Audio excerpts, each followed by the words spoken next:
সকালে রুবেল আর মিতা পার্কে খেলছিল। হঠাৎ তারা দেখে ঘাসের মধ্যে একটা চকচকে বল পড়ে আছে।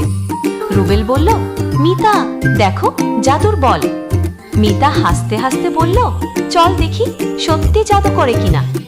তারা বলটা ছুঁতে বলটা ঝলমল করে বলল, আমি জাদুর বল, যে ভালো কাজ করবে আমি তাকে পুরস্কার দেব। তখনই তারা দেখে এক বৃদ্ধ দাদু ব্যাগ টানতে কষ্ট পাচ্ছেন। দুজন ছুটে গিয়ে দাদুকে সাহায্য করলো। দাদু বললেন, বাবা তোমরা সত্যিই দারুণ। সঙ্গে সঙ্গে বলটা ঝলমল করে উঠল আর তাদের দুজনের হাতে ছোট্ট ডানা তৈরি হলো। রুবেল আর মিতা খুশি হয়ে উড়ে উঠল, বলল, ভালো কাজই আসল জাদু।